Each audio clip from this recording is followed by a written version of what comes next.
We are here today on March 17th, 2023 with Rebekah Danae, artist, amazing artist in the Tulsa area. I got the chance to work with you in an exhibit with Studio 101, and seeing how you worked was like really amazing because I'd known about you before. So being able to work with you in that capacity, having known about you and your work, was really an amazing experience. So thank you for sitting down and talking to me today for my Art is Activism and North Tulsa Oral History project.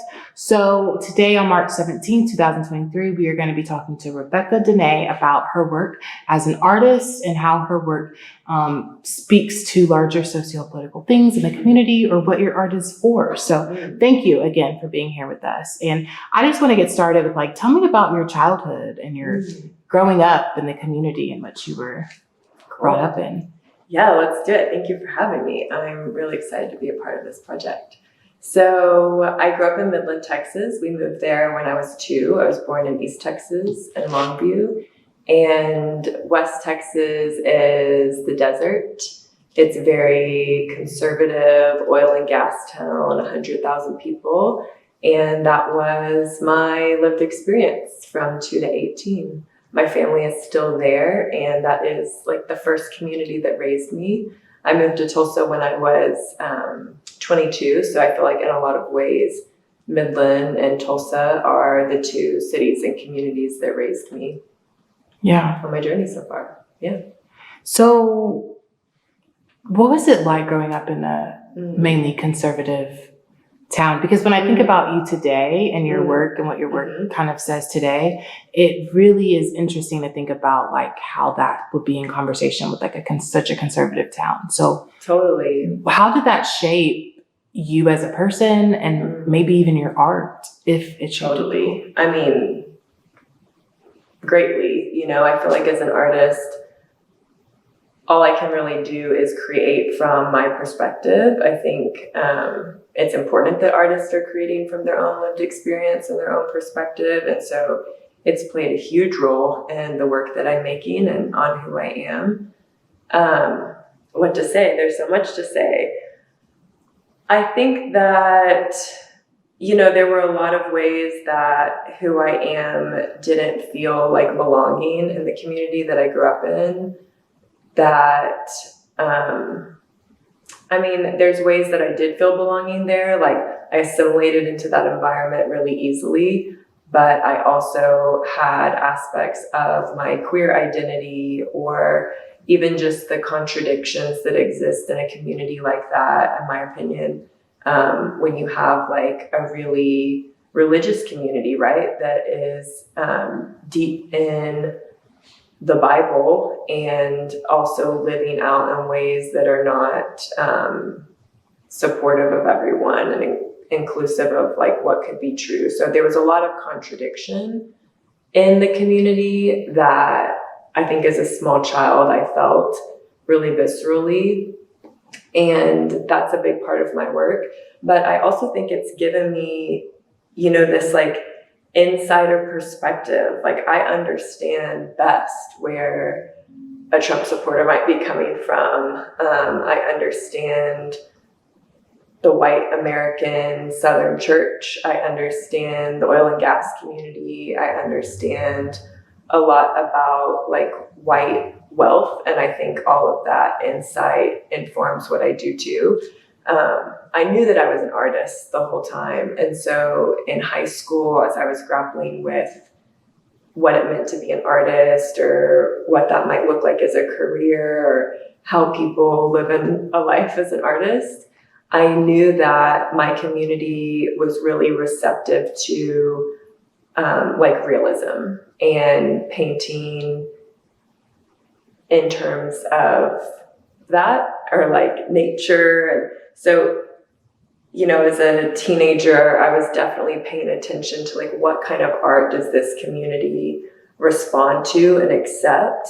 And I think that's informed what I do, even though my work now is very political and very connected to culture and the values that I have and what I want to be true in the world moving forward. I think I was paying attention to what the community I grew up in would listen to and respond to. And that's a big part of what I do now. Like, my work is for a few different audiences, but it's important to me that I can speak to the people I'm from and the community I'm from through my work, because if not, I don't think it has as much purpose and impact.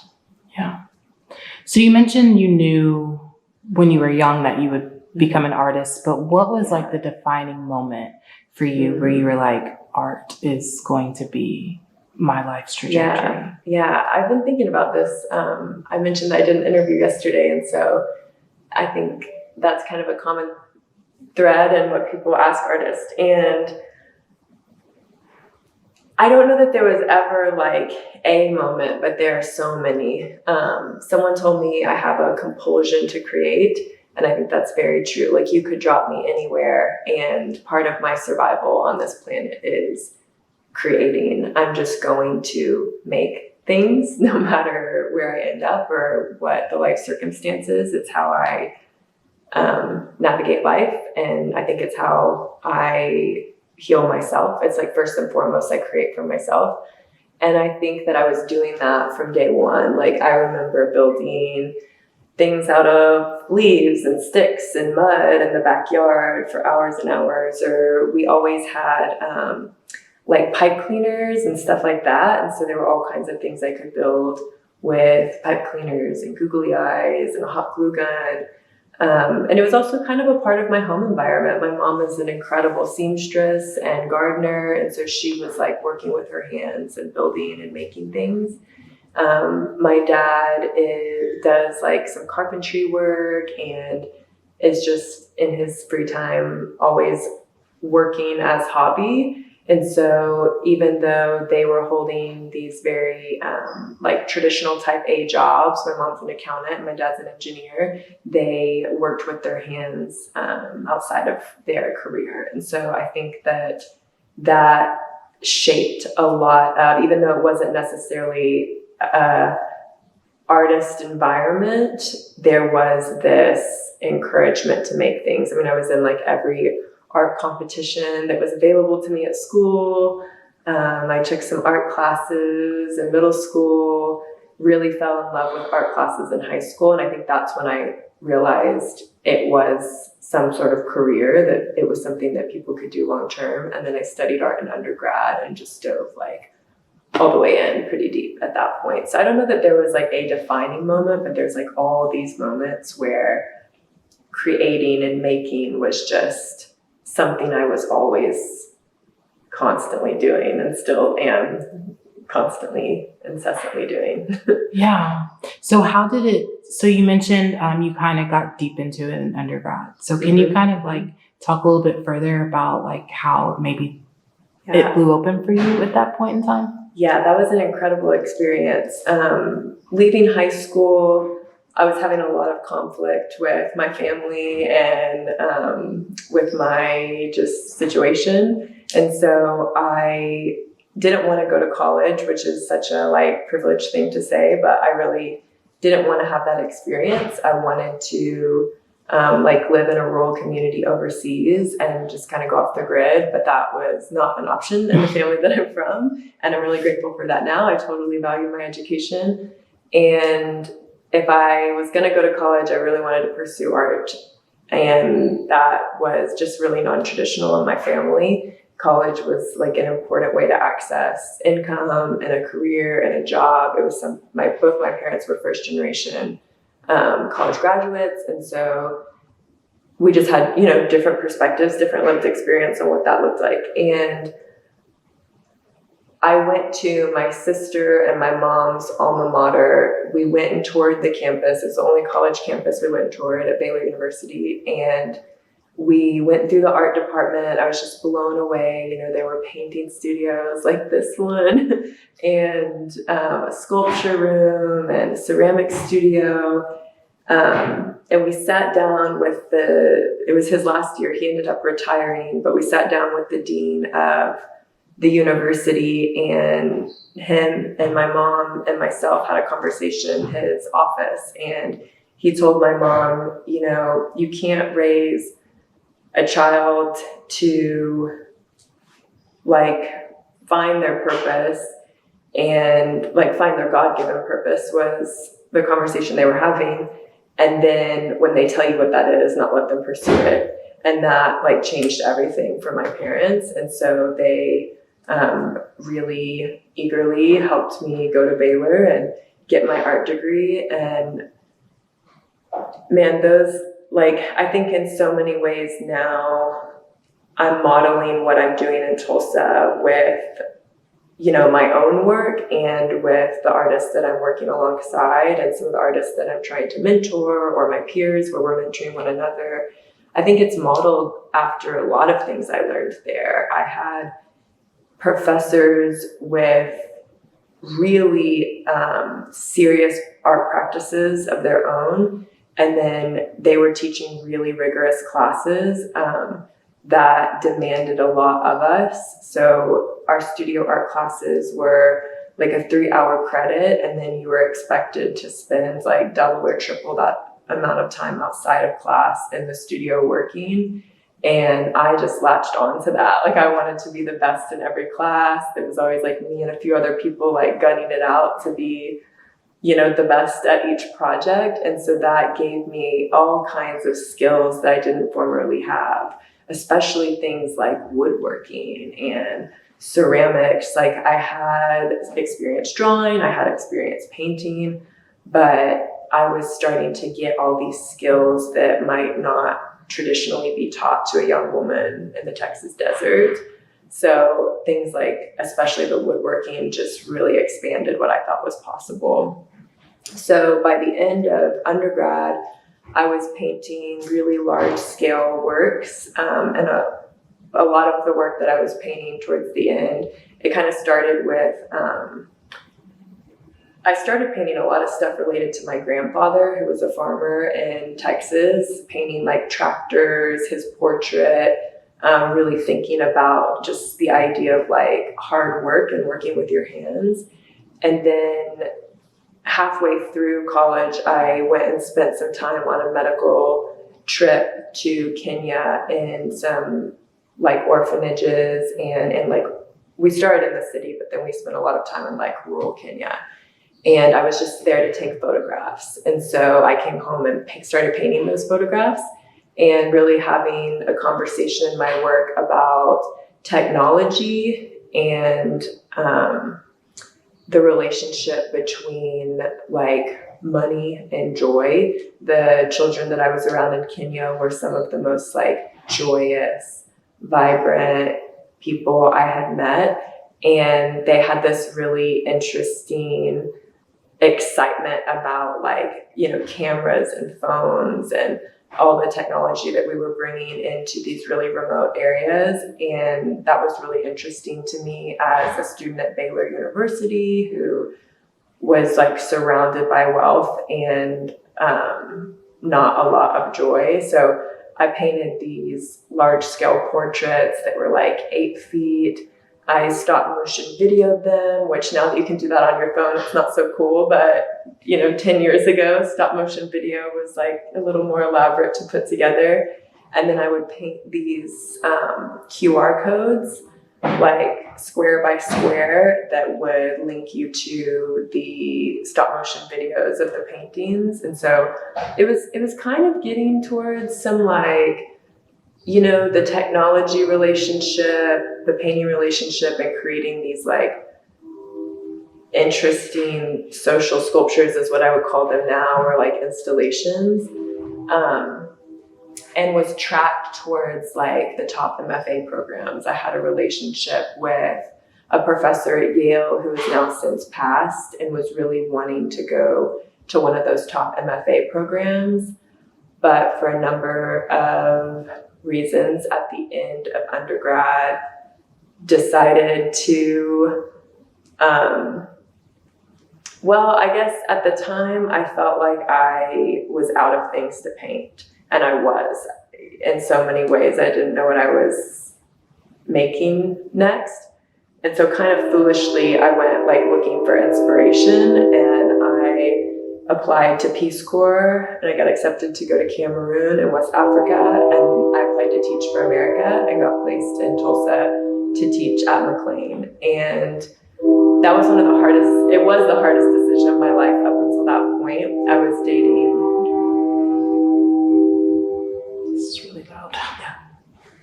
Is this the right tangent to go down? Yes. Okay, great.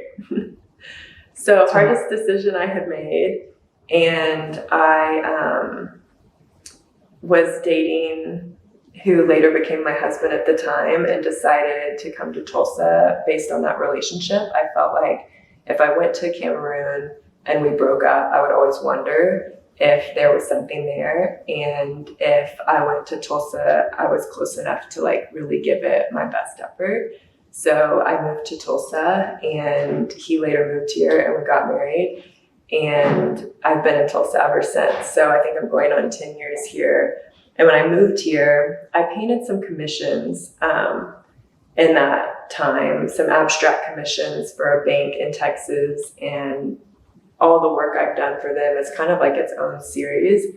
This is going there. And so they're a client that has supported my work in a lot of ways. But at the time, I was painting abstract work for them. But other than that, I stopped making artwork when I moved here from like 2014 to 2019. And that was mostly because I just didn't have any ideas anymore. Like that compulsion to create stopped. I went from like having too many ideas and not enough time to make them to I don't have anything that I feel like is worth making right now. And that like came back in 2019.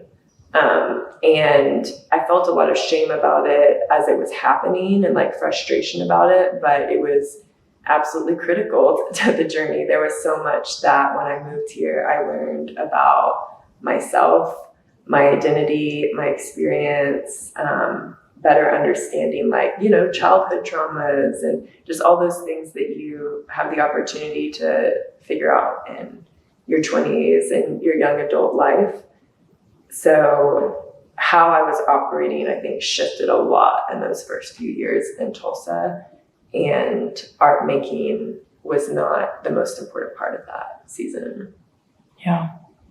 So can you talk a little bit about like the identity shift that you kind of underwent when you moved to Tulsa, and a little bit about like, because you talked a little bit about feeling shame for not having inspiration. So can you kind of delve into that a little bit more too? Yeah, I think as an artist, it's easy to put so much pressure on like the product or the outcome. And some of, at times great advice is like, just show up and paint, just draw every day, just make something. I think there's a lot of wisdom in that. And that wasn't like the wisdom I needed in those years, because just drawing wasn't going to get me to the work that I make right now. And I expect that I'll have other seasons where it's not the time and it's not the season to be producing. It's like the time and season for reflection and personal growth and learning.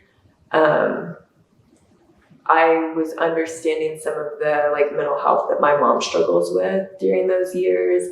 And I was understanding a whole lot about racism in America. It had always been around me, but I didn't have like the words and the development and the understanding of what was going on. And a lot of that is because, the environment that I was in.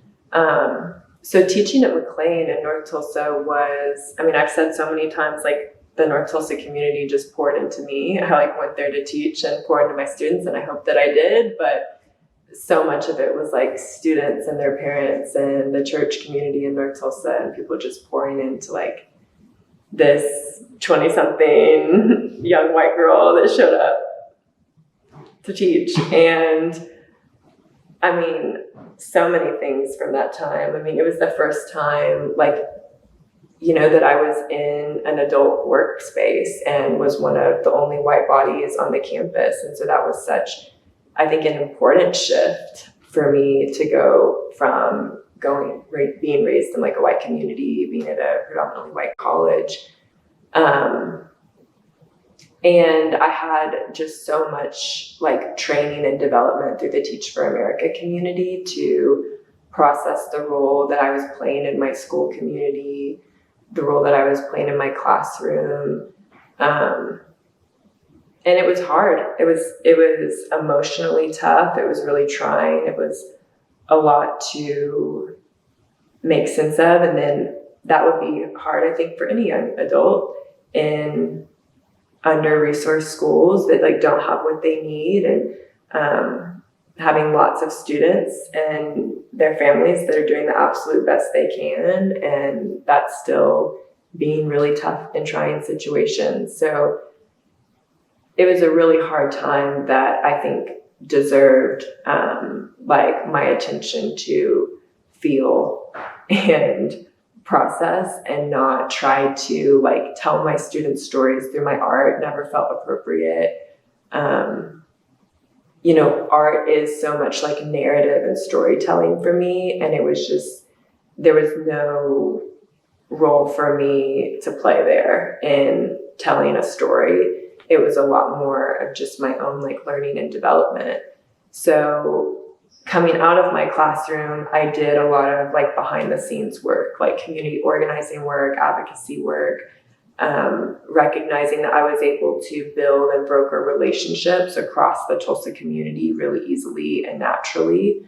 And so leaning on those skills to play this like behind the scenes community organizer role and help Teach for America alumni to figure out like their role in the system. Like Tulsa is such a place where all of us in our lane is powerful as fuck, you know, like so much can happen when we're all in our spot and working together. And so I had some theories and beliefs around like, you know, these 300 Teach for America alumni in the city, they don't all need to know each other, but like they all need to know one or two other strategic alumni, and they need to know a few strategic people in the city. And I put like 6 years into helping people do that. And so I would like meet with people one-on-one, really get to know their story and then connect them. And that led to a lot of work I'm really proud of. And it also led to a lot of like organizing efforts that weren't always successful. Like those were years in Tulsa where we had like Greg's mayoral campaign or Kojo's run, and there was a lot of heartbreak along the way where we were fighting for things we really believed in. And we had tons of people across the city from healthcare, education, policy, just entrepreneurship. I mean, tons of people working together in these like public or covert ways, and we weren't making a lot of traction all the time. As I was doing that, I started an after-school mural program that felt like the way to bring art back into my life was through giving students more opportunities for that, because there aren't a ton in the school and there weren't a ton in Tulsa at the time. So through kind of an interesting Tulsa day, like the person, Lamar Brown, really believed in Disrupt, that after school program that I wanted to start. And so we have been like working with all these different relationships in North Tulsa to make that come to be. And I found out like at lunch about Alexander Chamon's work, had never met him or seen his work, ran into him for the first time that night. And then him and I started Disrupt with our friend Maggie Cooper, who's an amazing educator. And that became like the first real introduction of art kind of back into the work. So I was doing this community organizing work, leading Disrupt, and a few years after leading Disrupt and 6 years into my work as an organizer, I decided to go full-time creative. And I think that, I'm not sure I ever would have, I don't know, it wasn't time to do that until that point. As much as like leaving undergrad, I was like so full force ahead and wanting to make art and put out a solo show. I didn't have like the self-awareness and the career experience, I think, to do that well. And also, I think there was something about like the permission to do it and the belief that it was worthwhile that I really gained in that time.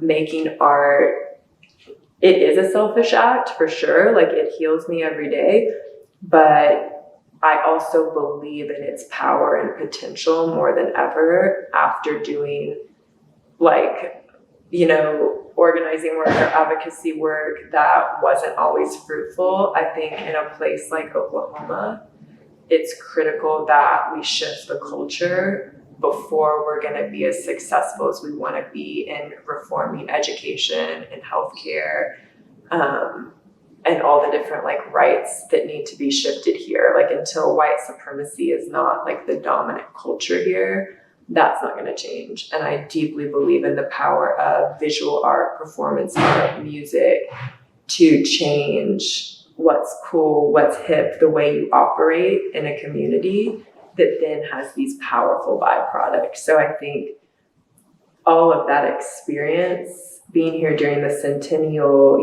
just everything that's happened over the last decade helped shape for me why this is a worthy pursuit. Like why waking up and putting my energy into my art and the artists around me and our development is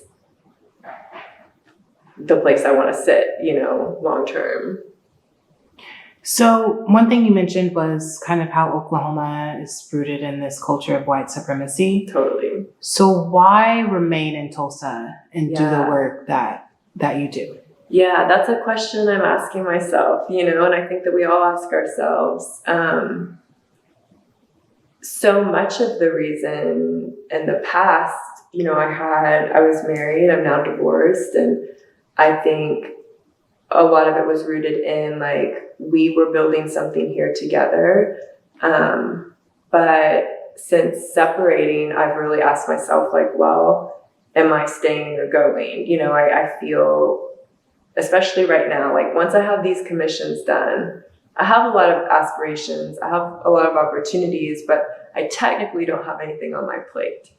And someone said, you're never so free as when the path before you is unclear. And I love that. Like I feel so free and so liberated in a way that has never been true in my life. And that, leaves a lot of choice. I think I will continue to be based here. I definitely think of myself now as a Tulsa-based artist. Like there's this important relationship to artists from Tulsa going out and connecting with the global art community. And that it's also just as critical that we're bringing the global art community in to see us here in our home base, in our home turf. But I think the why am I staying here is probably connected to a few different things. I mean, my community is here. Like this is the home and the life that I've built for myself, like a life that I don't have to escape from. That is related to the people, that's related to the spaces. Like in Oklahoma, we have space, we have resources. If we can finesse how to access them, the resources are here, the space is here, and the time is here. Like we move at a different pace than New York or LA. And so for an artist, I think it really sets you up for success to dive deep into your practice and honing it and developing it. But I also just believe in this moment in time here.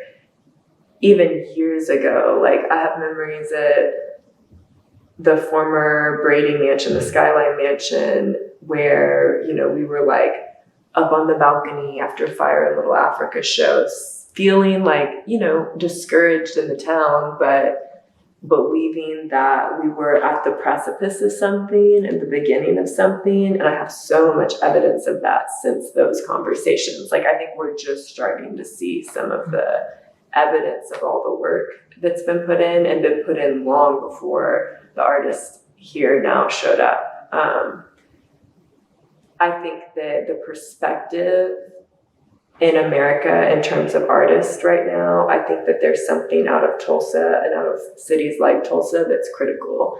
When you go to the Whitney or the MoMA or what have you, so many of the nameplates say New York, LA, like all of the artists are from those environments. And, I believe art is like a way of capturing history, a way of capturing, which clearly you do too, right? Like, I think that the art that is going to matter from this part of history is from the middle of the country, is from more rural communities, and from those like in between spots. Like, my story has taken me into a whole lot of different rooms and around a whole lot of different people. And that's a privilege. Like, that access to people is a huge privilege that I know everyone doesn't have.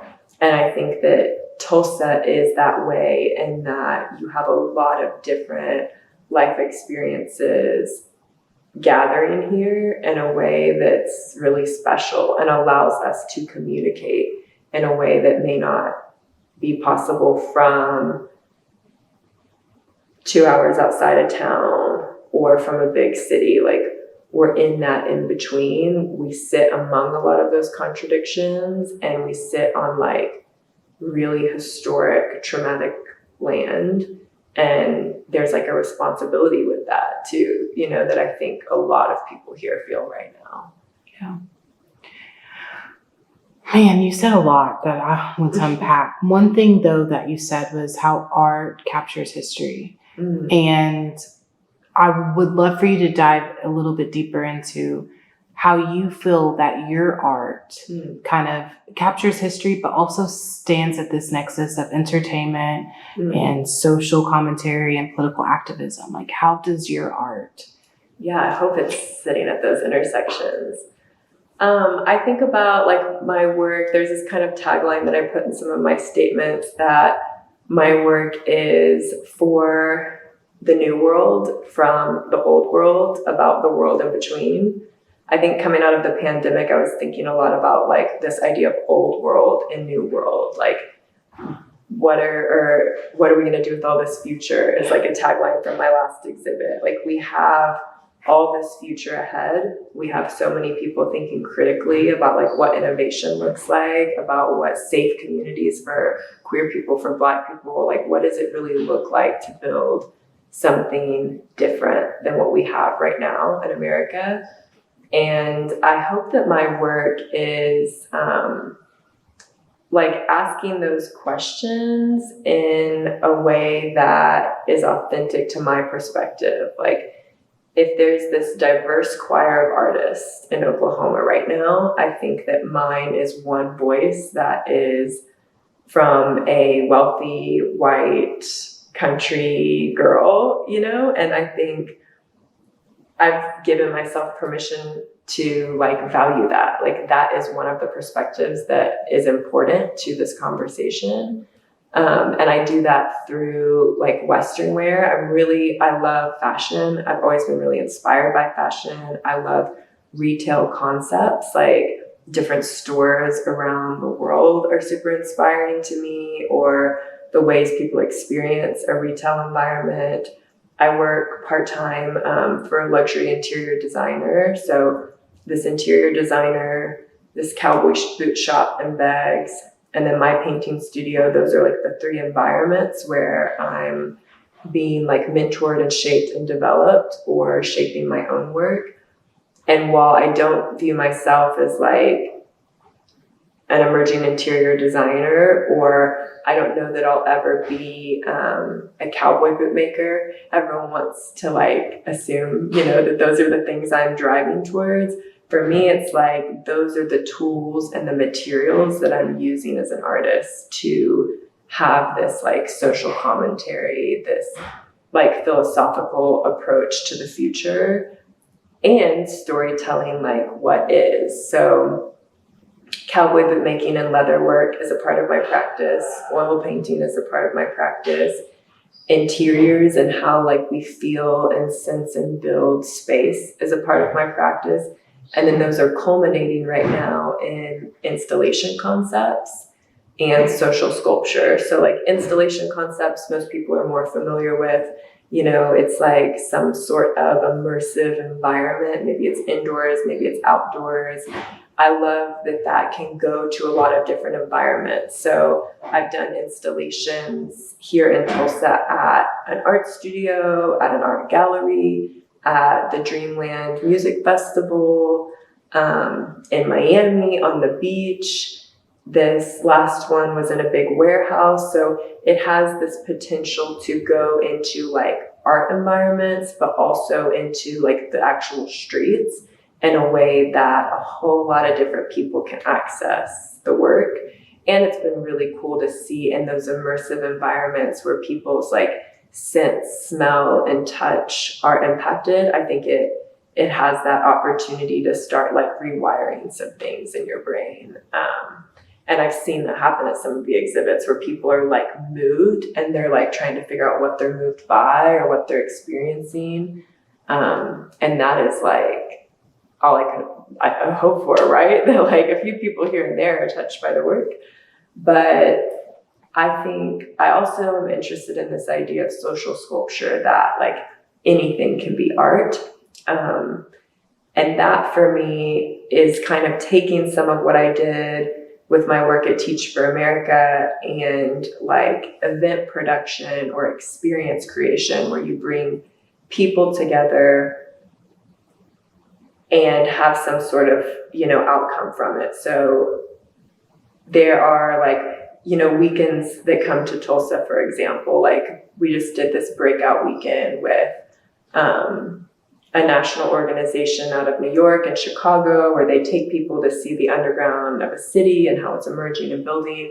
And Alex and I co-produced and co-created that alongside them. And for us going into it, like I'm not necessarily interested in doing experience production right now, but I'm super interested in social sculpture. So the opportunity to take people through a journey in Tulsa and then wield all of that to have some sort of impact on the group and like leave it at the end. I love that kind of artistry too. So installation work and social sculpture is definitely the practice and like the mediums that it's like culminating in. And I think your question about like how does it connect to like, you know, all those different outcomes, I think it has to be somewhat, I want it to be entertaining. I want it to be fun. I think that it draws people in that way. My work is very like whimsical. It definitely is like comedic. I think I've always been a little whimsical. I've always loved comedy and humor. And so it like definitely pokes fun at me sometimes, or makes light of these really heavy topics and these really heavy situations, probably as some sort of like entry point. And it's also kind of surreal. Like I've been inspired by surrealism, like Magritte's work and different artists like that. And so I think that the work has become like this kind of pop art, surreal, whimsical nature that ultimately is like taking Western wear and country culture and like repurposing that. Because even like, you know, the people that are drawn to my work often have some sort of connection to rural community, southern states, because of like the motifs and the symbols that I'm using. And in conversations with like people who are drawn to it, like you see really quickly that there's something people want to take from that old world, like the being like ducked off in the country and isolated, or being in the grass, like that connection to nature, that connection to solitude, the family values, like the community collaboration, like those are some of the things that I've heard people associate with it that they want to bring forward. But then there's so much about that world that is ignorant and harmful and painful. And so I think it's really natural and important for me to use like my symbols, you know, cowboy boots and horses and farming and those sorts of things to speak with, because they're like what I know best. And they're a way of taking that like old world forward. I think some of it for me too, I haven't like articulated this recently, but it's about like young country kids. You know, I have nieces and nephews that I adore, and they are in those environments. So like making sense of the Trump presidency, making sense of like the years we've been living in, like what does it mean to pull our kids forward and like to take our young kids with us. And I think trying to make something like culturally cool, fun, hip, that they can relate to, that they see themselves reflected in, that represents something really different than like camo may have represented in the past, or, you know, that cowboy boots may be associated with, or trucks. Like, what does it look like to ensure that like our country kids have a place in the future? And so it, you know, this like idea of futuristic country kids is definitely a big theme in the work too. I love that. Thanks. And your cowboy boots are definitely a signature for you. So For sure. I feel like every time I see you out, you're like rocking cowboy boots and cowboy hat, and I love it. Slowly you're like the learning only to make person. those cowboy boots. So one thing you said that I think was important was how you make your art essentially accessible. Mm-hmm. Like it doesn't just exist in a art museum, but it can exist on the streets. Yeah. And I think sometimes we kind of get away from the idea that art can kind of be an elitist, like genre or category that's only accessible to people with money, right? Like, and I think with Tulsa, what makes Tulsa, especially the North Tulsa community of artists, so amazing is how accessible they make their art, right? Like, it's not just these elite art museums where your art shows up, but art shows up literally everywhere. Like between art forms, you have that initiative, organization bridging art with the North Tulsa community. But then you also have art show up on the streets. So you're exposed to art just driving or walking along the street. There are, First Friday, where art museums. So what I'm seeing is like Tulsa making art more accessible and kind of decolonizing art and showing that art is something that we all have access to, that we all can create. And it can show up in however you want it to show up. Is that something that you're seeing in this community too, especially with art in North Tulsa? Totally. There is this just like boom, this creative boom here right now, where the people who've been here, who were artists, are like continuing, diving in, pushing forward. And then I think we are like gaining more and more artists to the community too. People are drawn to it right now. I do think it's accessible. In what terms? I think people, especially North Tulsa artists, have like fought to make that true.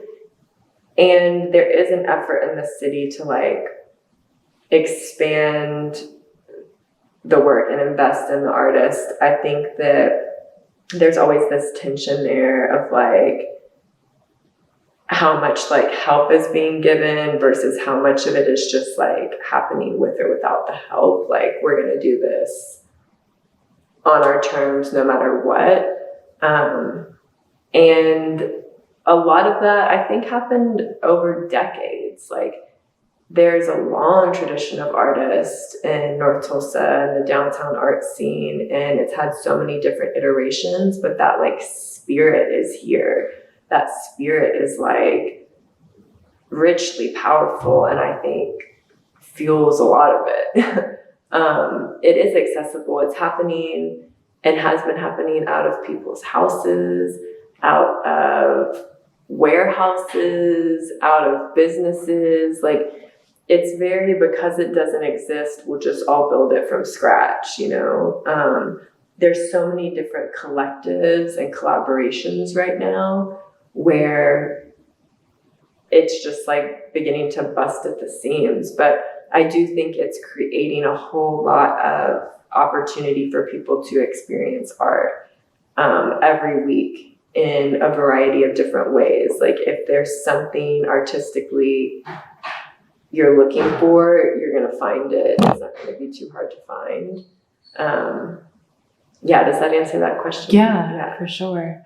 One of the last things I want to talk to you about is the trip to Art Basel. Is it Art Basel or Art Basel? Art Basel, yeah, Art to Miami. Okay. And again, the documentary was amazing, and it was so timely because it really helped me kind of like ground myself into this project and why this project was significant for me. So thank you for the invitation. But one thing that really stood out to me was, like you said, like Tulsa is this kind of like forgotten space, right? You have LA, New York, and those are always like considered the mecca of art. But what the documentary showed was that Tulsa artists stand up to what's happening in these bigger cities. And it meant so much for so many Tulsa artists to travel to Art Basel. So can you just talk to me about like how that came about, what it was like, and just what it means for the town for so many of you guys to travel and make such an amazing showing there, and then bringing that back to the community. There's so much I could say. I think that's what's getting hard is like, so much has happened in these years. It's like, how do I even begin to really tell all the stories? But I think there's so many things about Miami that are powerful. Definitely last year, I was thinking a lot about just this like MFA barrier in the like elite art world. There comes a point where if like you're wanting to show in like museums or have really strong like gallery representation, or there's a career path of a creative that requires an MFA historically. And then there's all these other career paths of a creative that, you know, are less elite or considered a little more artisan, that tons of people take the path of. I mean, even as you think about like cowboy boot makers or like all these different artist trade forms. And I think spending time, you know, in like the undergrad environment, seeing the fellowship, the Tulsa Artist Fellowship is definitely that like MFA tracked artist kind of idea. And then spending time like in the North Tulsa art community and in Bags in like rural country in the leather shop, and seeing all the artists that are making out there, it was starting to bring up a lot of those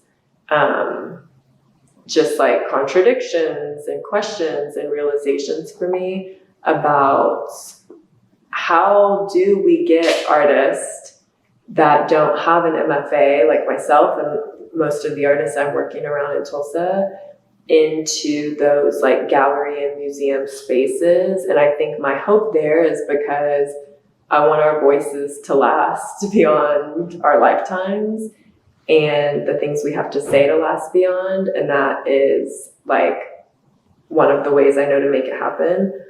So thinking about, well, what does one get at a grad program? Like you're getting relationships that are strategic in those markets and worlds. You're getting time and space to create, and you're getting like community development, exposure to other artist work. Like if there's art at like the highest level, you're getting exposed to like how those artists deepened their practice, their work, their skill, their trade to get there.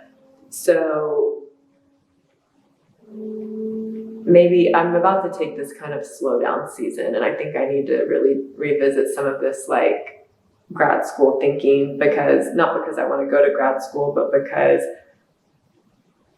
a year or two ago I was thinking about like, what does it mean for us as a community here to be like living out our own self-guided MFA program through the development we're getting, through our peer critique and relationships.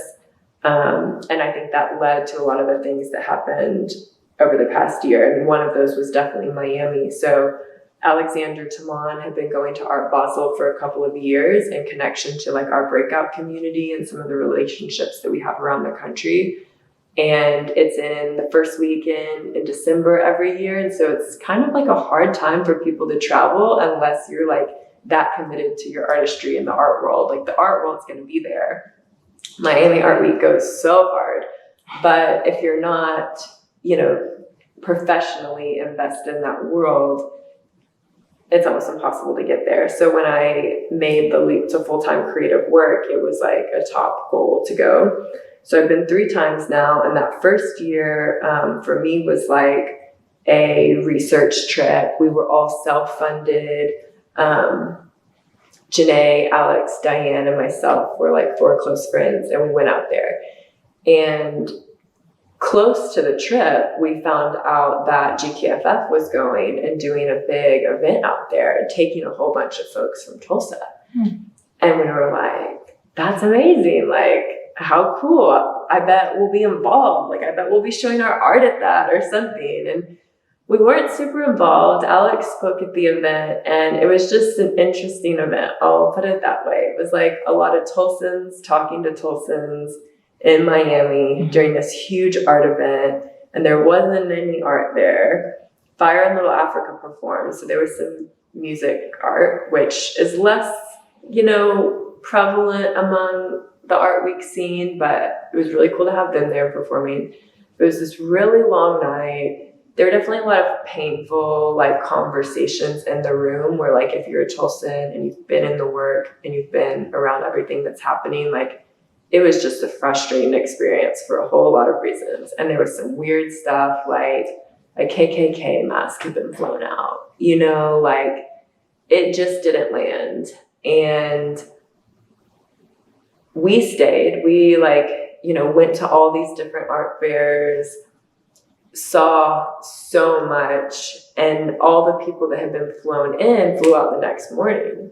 So they all came in for that event, and in those days after, it was really clear to, I guess, like Alex and I first and foremost, that there's a huge missed opportunity in that artists from Tulsa didn't get to learn from Art Week. They didn't get to learn from the art that was there, the relationships that were there, all the different, I mean, professionally, there is just so much happening that week, and people missed out on that.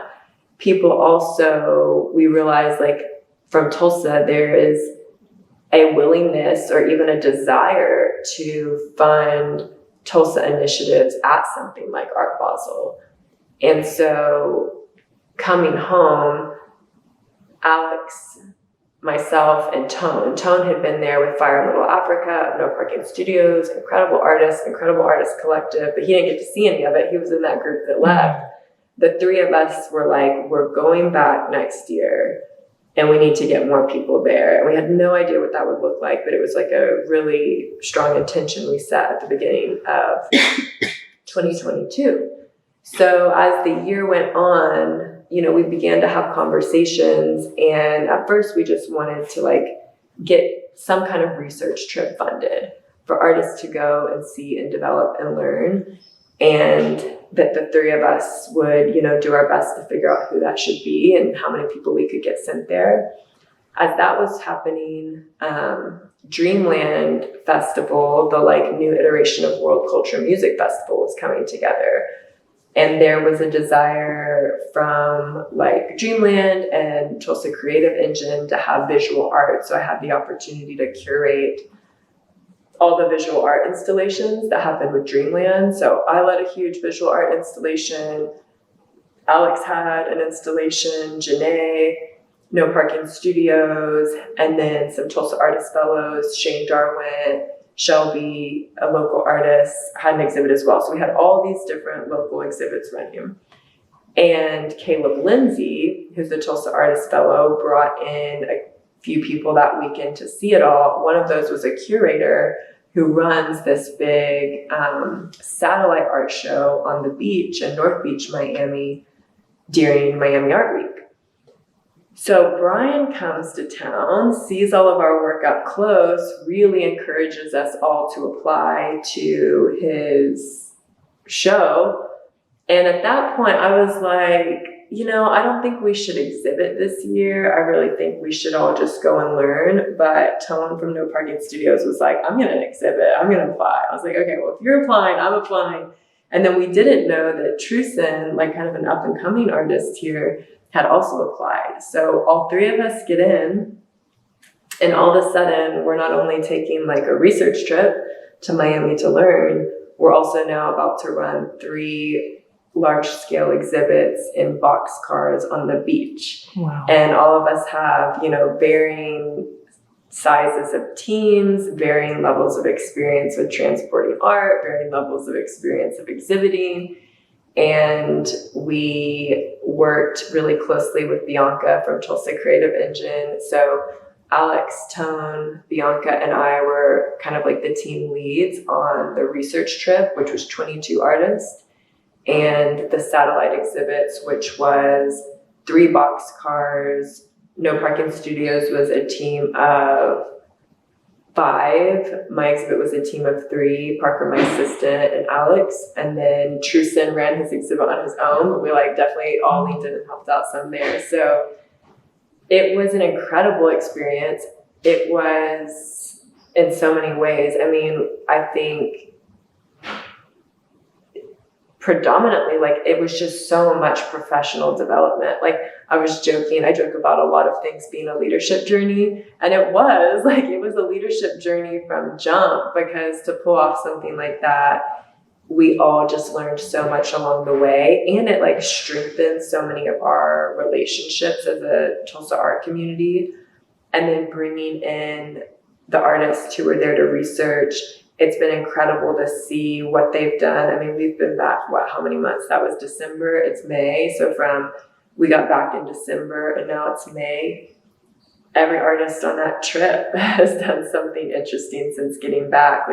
Seeing art at its best in the global art scene is just incredible inspiration for an artist. And we got to shoot the documentary alongside it, which I think tells that story really beautifully. It was a feat to organize and so incredibly worth it. I'm at this point right now in May of 2023 where I need to take a few steps back. I really hustled hard over the past 2 years. When I think about the brand new work I've made, whether it's a pair of cowboy boots or a leather bag or a painting, these installations, every iteration of the work has been a different exhibit and a different installation. And those have now happened in Tulsa and beyond. And that's everything I want and everything I want to keep doing. But that's a lot of work to put out in a short amount of time. And I'm not sure that I can stay at that pace forever. And I feel it all really growing. My assistant has now started Oklahoma Fashion Alliance and is leading this 50-person team that's building garments and putting on runway shows. And I'm so incredibly proud of all of the work.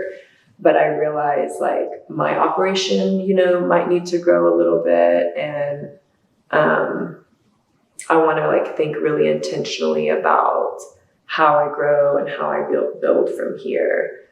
So it feels nice to be at whatever little pause this is. And as I say that, I'm gonna take a meeting tomorrow with the Black Oak Mulgi Rodeo to talk about taking the barn there, Really? The opportunities just keep coming, and I'm so thankful for that. And I'm trying to figure out pace of play, moving forward. But yeah, that's a whole nother thing. Rodeo is a big part of what I've been thinking about, researching, going to the rodeo. There's like the history of Black rodeo, especially in Oklahoma, is so rich. There's this phenomenal documentary, Writing Legacy, that just came out. Have you seen it? I went to the premiere. Okay. It was so good. Have you seen it? Those are my friends who made it. And so I was literally just thinking, like, is there a collaboration between like your barn and what you're doing with your art and their documentary? So now my wheels are spinning. Exactly. I mean, help make that happen however you can. I will, honestly. I think it's in motion. Like, I know Jakian Parks a little bit. You know Jakian? I don't know. He's like Oklahoma Cowboys. It's this cool group, but he's working really closely with Writing Legacy. With that group? Okay. And I mean, I just know some of them, like in passing, have been so inspired by what they're doing. But they saw the Infinity Barn installation, and I've known like that barn, you know, that was like a test drive of that sculptural piece. There's like all these different iterations I can do with that work moving forward, from like what's projected on the inside to like how we set up the environment. It's almost like a place that we build. And there was this opportunity to take it to Arkansas for the month of June, during Juneteenth, during Pride. And we just couldn't figure out the funding. You know, the barn takes a lot of people to build. It is a very like, it's a puzzle that like comes apart and back together. It's like this really cool engineering feat, but it also takes a lot of labor to put together. And we couldn't get everyone paid enough. We could get everyone paid, but I think compensation is like really critical to me in the work, because artists will create no matter what. And so like, how about we pay them along the way really well to do that? And we couldn't quite get to the budget needed. And I feel like all the people I'm working with deserve some rest and a break. But with that, I've, you know, been like, where does the barn go next?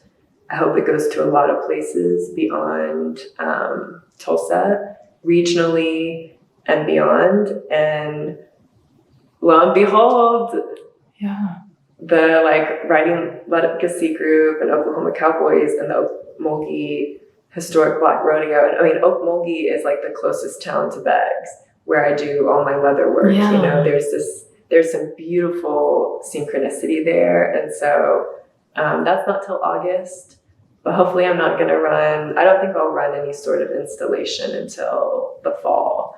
But I'm really excited for like the future potential of social sculptures through Breakout, the Okmulgee Rodeo, and Dreamland, and then Miami this year. Like, what might all of that look like is definitely what I'm toying with right now and want to steward well.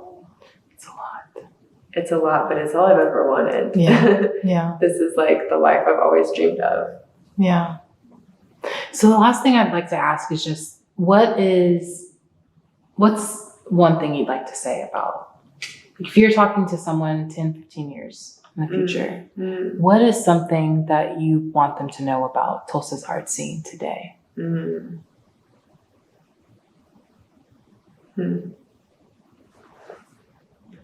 I think that like it started and is so like collaborative and communal. Like even with the documentary, you know, the editor was like, we need some drama here. Like, how can we spice it up?